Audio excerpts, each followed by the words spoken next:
I just finished up this marathon strategy meeting, the kind that leaves your head spinning with all the back and forth over deals and figures. As I was making my way out, I glanced at my phone, half expecting a text from my assistant or maybe a buddy checking in. But nope, it was a message from my mom. And all she wrote was, "Either give your brother a share of your company and a house, or you're out of this family." I stopped dead in my tracks right there in the hallway. My heart started racing. Like I just sprinted a mile. I stared at that message, waiting for some kind of joke or follow-up, but there was nothing. Just that cold, business-like demand, as if my value to them was measured by what I could hand over. My hands actually went numb. I dropped down onto a bench by the elevator, blinking at my phone, hoping I'd misread it. But I hadn't. My own parents were telling me to give away a chunk of the company I'd poured my life into. And not just a piece. They wanted me to hand my brother a share, plus buy him a fancy house, like I was some ATM they could just tap whenever they wanted. No phone call, no discussion, just a straight-up ultimatum. After all those years of busting my tail, working 16-hour days, putting everything I had into something nobody else believed in, this is what I get. And the worst part, it wasn't even a plea. It was a threat, a twisted deal. Give him what he never worked for, or lose your family for good. I felt betrayed, humiliated, and underneath all the anger, something else started to settle in, a kind of clarity. This wasn't about love. It was about control. And maybe, just maybe, it was time for me to take back some of that power. All I could think about were the years I spent clawing my way up from nothing. I wasn't born with a silver spoon. Nobody handed me a business plan or a safety net. I started out with nothing but my own two hands, a cheap old laptop, and a dream that only I believed in. Not even my parents thought I could do it. I still remember the way my dad sounded when I told him I wanted to start my own company. He just laughed and said, "Emily, you're not built for that kind of life. You need something steady, not these wild ideas." And my mom, she didn't even bother to answer. Just gave me that tight little smile that meant, "You'll grow out of this." So I hustled. I worked 2 jobs just to keep the lights on while I built my dream at night. I missed birthdays, weddings, family trips. I ate dinner alone in tiny apartments. I cried on bathroom floors when clients disappeared, when rent was late, when nothing seemed to be working, but I kept pushing forward. I poured everything I had into this business. My time, my savings, even my health. There were nights I didn't sleep at all, mornings I woke up shaking from stress. And the whole time, my brother was out partying, blowing through money, living like the world owed him something just for being a guy. Nobody said a word to him. They watched me struggle in silence. They never offered a hand, never checked in. But now that I'd built something solid and successful, they wanted to swoop in and hand a piece of it to the golden child who never even showed up. My brother never once helped me. Not a single time. And now my parents were acting like it was my job to reward his laziness with everything I'd worked for. It wasn't just a slap in the face. It broke my heart. And for the first time, I stopped wondering why they never supported me. I started asking myself why I kept letting them treat me like I didn't count. Growing up, I learned pretty early that being the daughter meant playing by a whole different set of rules. If my brother brought home a C, my mom would pat him on the back and say, "He's trying his best." If I got an A-, she'd frown and ask, "Why not an A?" When he crashed his car at 19, Dad just laughed and said, "Boys will be boys." But if I missed curfew by 15 minutes, I got grounded for a week and a long lecture about how girls should behave. He was allowed to be messy, loud, and reckless. I had to be neat, quiet, and obedient. He got applause for doing the bare minimum. I got ignored for working my tail off. I remember one time I brought home an award from a statewide competition. I'd spent months on that project. I stood on stage, shaking, holding a plaque with my name on it. When I showed it to my parents, they barely glanced up from the TV. "That's nice," my mom said. That was it. But when my brother landed his first unpaid internship, they threw a dinner party, invited the whole family, and toasted to his bright future. It felt like I had to fight for every bit of recognition, while he just coasted through life, and somehow that was enough. So when that ultimatum landed, when they told me to give him part of my company, buy him a house, or be cut out of the family, I wasn't shocked. I was just tired, because this wasn't about what was fair. It wasn't even about love. It was about keeping their favorite comfortable, no matter who they had to hurt. And now they expected me to reward him for a lifetime of entitlement, while threatening to erase me for saying no. It didn't just hurt. It felt all too familiar. That was the moment something inside me finally broke loose. It wasn't anger that took over, it was a sudden, sharp sense of clarity. I can't say exactly where the courage came from that day. Maybe it was all those years of swallowing my words, finally catching up with me. But I knew right then, I couldn't let them push me around from behind a screen. I needed to face them, to let them see that the girl they used to overlook had grown into a woman who was done playing by their rules. So I got in my car and drove straight to my parents' house, the so-called family home, the place where I'd learned to make myself smaller so my brother could take up all the space. My heels echoed down the hallway, each step pounding in my chest. I found them all in the living room, Dad buried in his newspaper, Mom scrolling through her phone, and my brother sprawled out on the couch like he owned the place. I didn't bother sitting. I stood tall, looked each of them in the eye, and said, "This isn't love. This is just control." My mom was the first to react, blinking at me. "Honey, don't be so dramatic. We just want what's fair." Fair! That word stung coming from her. Fair! I let out a laugh, and for once my voice was steady. "You didn't help me build this company. You didn't offer a cent when I was sleeping in my car to save on rent. You didn't even believe in me when I started out. And now you want to slice off a piece for him like it's something you baked yourselves." My dad's voice turned cold and sharp in an instant. "Watch your mouth. He's your brother. Family shares." I kept my voice calm and even. "No. Family supports. Family encourages. They don't threaten you with ultimatums." Then my brother chimed in, and I swear, the smug look on his face made my blood boil. "Wow, Emily, still making everything about you, huh? You always have to be the dramatic one." There it was again, dramatic. Like standing up for myself was just some act for their entertainment. "You really think I owe you?" I asked him, looking him straight in the eye. "You've coasted through life, getting applause just for showing up. Everything I have, I earned." "You're selfish," my mom snapped. "And if you walk out that door, don't bother coming back." And just like that, the truth was out in the open. I'd spent my whole life trying to earn a kind of love they were never willing to give. Their love always came with strings attached, something you had to buy, beg for, or bend yourself to get. But I wasn't that little girl anymore. So I stood up even straighter, took one last look at the 3 people I used to bend over backwards for, and said, "I'm not going to be part of a family that only loves me when it's easy for them." Then I turned and walked out, not angry, not shattered, just finally free. That night, I sat alone in my apartment, surrounded by silence.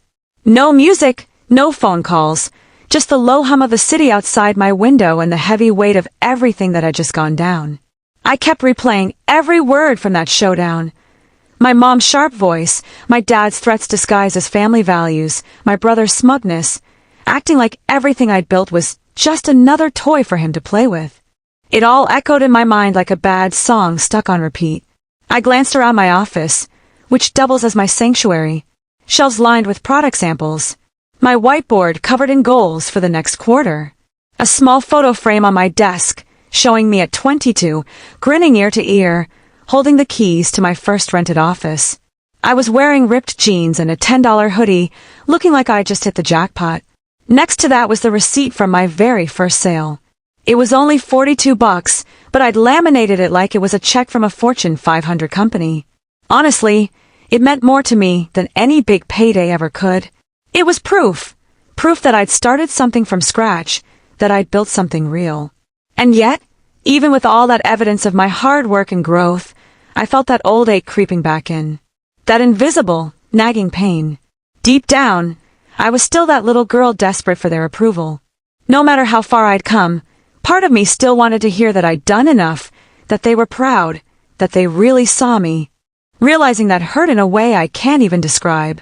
It wasn't loud or dramatic. There were no screams, no sobbing. Just a quiet, deep crack inside, like ice splitting under your feet. I curled up on my couch and let the tears come, not because I was weak, but because I needed to let go. I finally accepted something I should have learned a long time ago. I didn't need their approval. What I needed was peace. I needed to stop chasing after love with strings attached. I needed to quit proving myself to people who had already decided not to see my worth. I had to take myself back from their expectations, from their games, from that warped idea of family they kept trying to sell me. I poured myself a glass of wine, sat by the window, and looked out at the city lights blinking like stars caught on the ground. And for the first time in ages, I didn't feel small beneath them. I felt solid. I felt real. And right then, I made a promise to myself. No more shrinking, no more silence, no more giving just to be tolerated. I was done letting anyone, even family, dim the light I nearly lost everything to create. The next morning, I didn't cry. I didn't second-guess myself. I woke up with a sense of purpose I hadn't felt in years, maybe ever. It was like something inside me had finally snapped into place. I wasn't going to beg anymore. I wasn't going to fight. I was going to protect what I'd built, and I was going to do it the smart way. First thing, I called my lawyer. I'd worked with him before when I was setting up my business, but this time, the call felt different. This wasn't just about paperwork. This was about taking back control, about locking down everything I'd poured my heart and soul into. I want to tighten everything up, I told him. Reinforce the structure, secure the assets, update the ownership protections, and set up a trust right away. He didn't ask for details. He just said, "Understood. Let's get started." And we did. Within a week, I'd restructured every part of my business, moved the key assets into a trust with only my name on it, updated my living will, took my family off every fallback designation, and built backup plans on top of backup plans. My business wasn't just protected, it was untouchable. Now, they wouldn't get a single piece of it. Not because they felt entitled, not because they tried to guilt me, not because of some twisted sense of family obligation, not anymore. Once everything was locked down, I sat at my desk with a pen and a single sheet of paper. No anger, no rants, just the truth. I wrote, "Mom, Dad, you made your decision clear. You chose to stand behind a son who never worked for anything instead of a daughter who fought, cried, and bled her way to stability. You gave me an ultimatum, so here's my answer. I won't hand over what I built. I won't reward entitlement, and I won't stay in a family that treats love like a bargaining chip. This isn't about revenge. This was a boundary, plain and simple. Starting now, I was stepping away. No more calls, no more drama, just silence. Wishing them well, I signed the letter, folded it up, sealed it in an envelope, and dropped it in the mail. No warning, no explanation, just a clean break, tucked inside a plain white envelope. The feeling that washed over me was pure freedom. I didn't wait for a reply. I didn't need one. I knew they'd read it, and for the first time, they'd realize I wasn't bluffing. Their grip on me was gone. It's funny, when you stop reacting, people finally start to notice. When you quit explaining yourself, they get nervous. And when you cut off their access to your peace, it hits them in a way nothing else does. I didn't post about it online. I didn't call anyone to get their approval. I just moved forward. The silence that followed was beautiful. No guilt trips, no fake apologies, just the quiet that comes from burning a bridge you were never meant to cross again. That evening, I stood barefoot in my office, sipping coffee, staring at the framed quote on my wall. She remembered who she was, and the game changed. That was me now. I wasn't asking for permission anymore. I wasn't shrinking to fit their expectations. They gave me an ultimatum, and I gave them consequences. For the first time in my life, I felt powerful, not because I fought back, but because I finally walked away. I knew there'd be fallout. I just didn't expect how big it would be. 3 days after I sent the letter, the blowback started. My brother was first, of course. He went on Facebook and posted a dramatic rant, painting himself as the victim while pretending to be the bigger person. He started with, "Sometimes people forget who was there for them when they had nothing," and wrapped it up with, "Family should be about giving, not just taking." The irony was almost funny. He'd never given anything but his opinion, and nobody ever asked for that. I didn't comment. I didn't even look at the comments, but a mutual friend screenshotted it and sent it to me with a single line. "He's losing it." Then my mom started calling. 4 times in 1 hour. When I didn't pick up, she left a voicemail that started off sweet, turned manipulative, and ended with a bang. "Emily, I raised you better than this. You're being cold. You're being selfish. Your brother is hurting, and all you care about is yourself. Do you want to tear this family apart? There it was again, love dressed up as guilt. I didn't answer.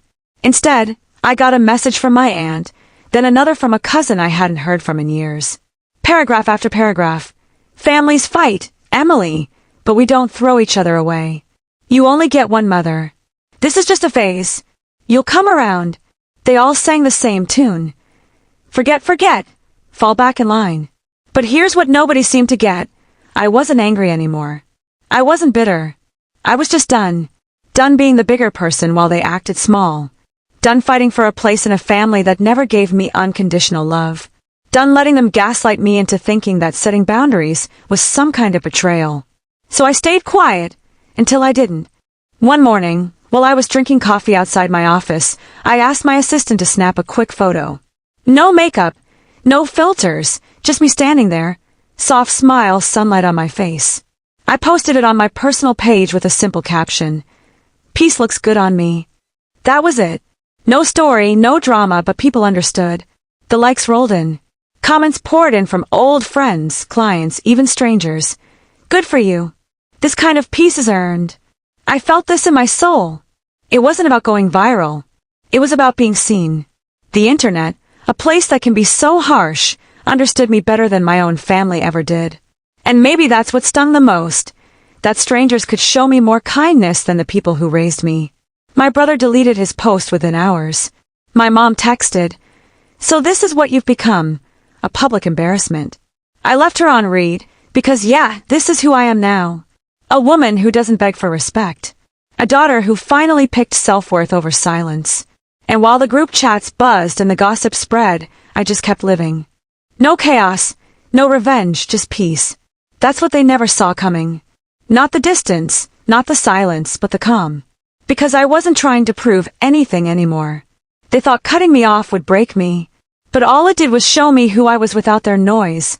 Stronger, clearer, whole. Let them talk. Let them spin their stories. I wasn't part of that script anymore. I was writing my own, one where I didn't have to fight to exist. And honestly, it felt incredible. Time has a way of smoothing out the rough edges. Months went by. The noise faded. The messages slowed down. Eventually, the family group chat that used to buzz like a hornet's nest just went quiet. No more ultimatums, no more guilt trips, just nothing. And for the first time, that silence didn't feel lonely. It felt like freedom. I started traveling to places I'd always dreamed about but never made time for. Spain, Bali, a little cabin in Oregon during the fall. I hiked mountains, ate dinner alone in candlelit restaurants, laughed at old rom-coms in hotel rooms. I stopped waiting for anyone else to say, "You did good." I started saying it to myself. More than that, I found new purpose. I started mentoring young women, not with big speeches or business buzzwords, but by sitting across from them at worn-out cafe tables and saying, "You can start from nothing." I did. Some of them cried. Some brought notebooks full of ideas.